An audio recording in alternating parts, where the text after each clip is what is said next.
네, 토마토 모닝 빅데이터 시간입니다. 미증시는 파월 의장의 매파적인 발언에 일제히 급락했습니다. 한편 우리 시장 전거래일 2차전지 관련주들이 시장을 이끈 가운데 우리 시장은 보합권에서 마감했는데요. 오늘도 우리 시장 어떤 흐름 가져갈지 전일 수급을 통해서 힌트 함께 얻어보시죠. 가장 먼저 코스피 매수 상황부터 살펴보시죠. 먼저 외국인 쪽에서는 삼성 SDI를 가장 많이 담았습니다. 삼성 SDI가 GM과 배터리 합작 공장을 설립하는 가운데 이 거래일 연속으로 외국인 쪽에서는 삼성 SDI를 가장 많이 담고 있습니다. 밑으로는 2차전지 관련한 종목들이 일제히 이름을 올렸습니다. 포스코케미칼 그리고 LG에너지솔루션, LG화학까지도 담았는데요. 전거래 2차전지 관련주들이 강했습니다. 테슬라는 중국 쪽에서 판매량이 급증하고 있다는 소식이 이어졌었는데요. 특히 포스코케미칼 같은 경우에는 전거래일 11%대 강세로 마감했습니다. 밑으로는 리튬 관련주 금양이 이름을 올렸습니다. 전거래일 2차전지 관련주들이 강했던 가운데 리튬 관련주들 쪽으로도 수급이 이어졌는데요.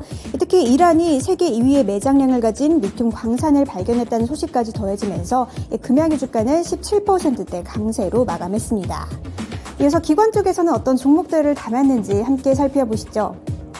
기관도 마찬가지로 배터리 관련한 종목들을 많이 담았습니다. 가장 먼저 SK이노베이션 그리고 밑으로는 LG화학, LG에너지솔루션까지 담았는데요.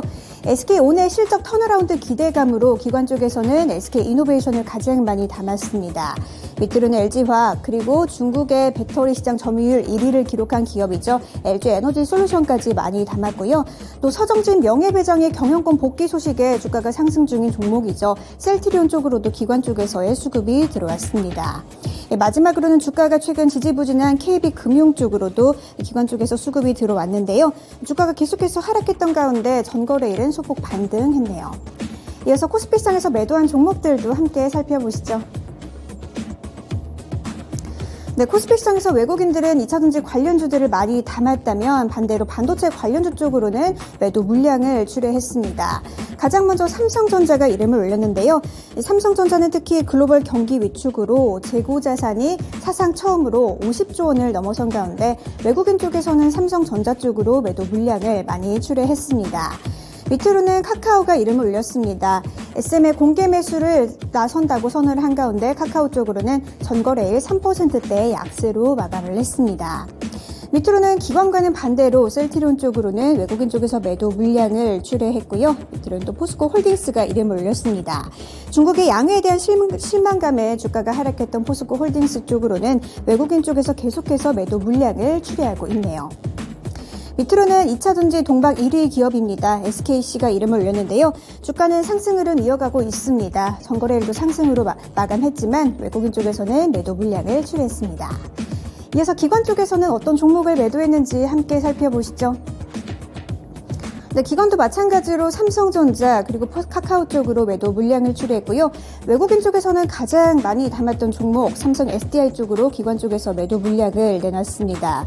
밑으로는 게임 관련주가 이름을 올립니다. NC소프트인데요.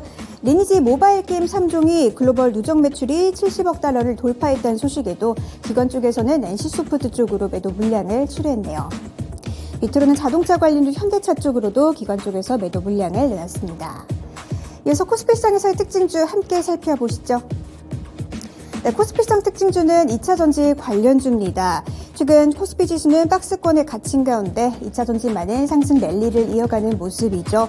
특히 2차전지 업체들이 잇따라 수주 계약을 발표한 점과 또 합작 공장 설립 이슈로 인한 낙수 효과 기대감 등이 주가에 긍정적으로 작용하고 있습니다. 이어서 코스닥장에서의 수급도 함께 살펴보실까요? 네, 코스닥 시장에서 외국인들은 일단 엔터주를 많이 담았습니다. 가장 먼저 SM이 이름을 올렸고요. 밑으로는 JYP 엔터테인먼트인데요. SM의 경영권을 두고 하이브와 카카오가 반격과 또 재반격을 이어가는 가운데 SM의 주가는 15만 원대 근처까지 올라왔습니다. 밑으로는 리튬 관련주 하이드로 리튬입니다. 전거래일 리튬 관련주들의 강세가 이어진 가운데 하이드로 리튬의 주가는 전거래일 상한가를 기록했습니다. 밑으로는 셀트리온 그룹주, 그중에서도 셀트리온 헬스케어 쪽으로 담았는데요. 전거래 셀트리온 그룹주들이 일제히 강세를 보인 가운데 외국인 쪽에서는 셀트리온 헬스케어를 많이 담았네요. 밑으로는 상신 EDP입니다. 주가 상승 흐름 이어가고 있는 가운데 삼성 SDI와 GM의 배터리 합작 공장 설립 이슈까지 더해지면서 계속해서 강세 흐름 이어가고 있습니다. 이어서 기관 쪽에서는 어떤 종목을 담았는지 함께 살펴보시죠.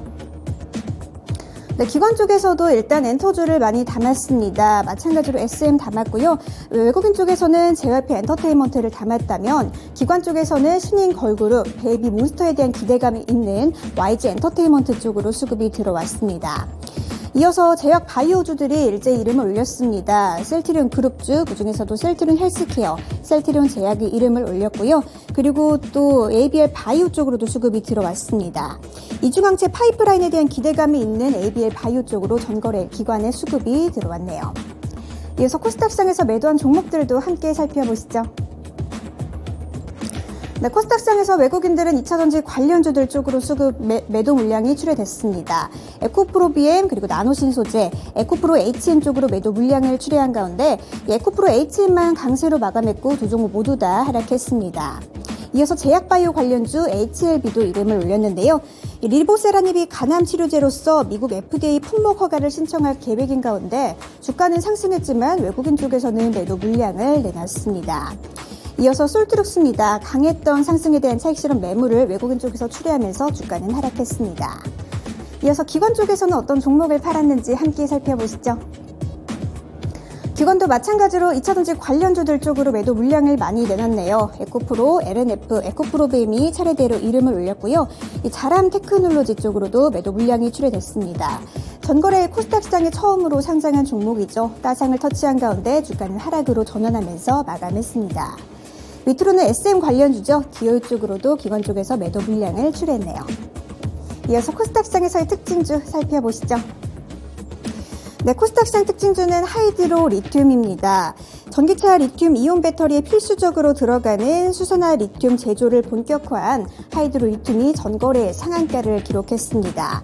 지난해 리튬 플러스 인수된 이후 올해 2차전지 사업 성과에 대한 기대감이 주가에 긍정적으로 작용한 가운데 이란의 리튬 광산 발견 소식까지 이어지면서 전일 리튬 관련주들이 일제히 강세를 보였습니다. 이어서 주요 일정도 함께 살펴보시죠. 네, 가장 먼저 미국 쪽에서 고용 보고서 발표 관련된 지표들 확인해 보실 수 있겠습니다.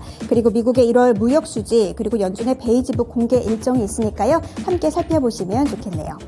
이렇게 주요 일정까지 함께 살펴봤고요. 지금까지 토마토 모닝 빅데이터 시간이었습니다.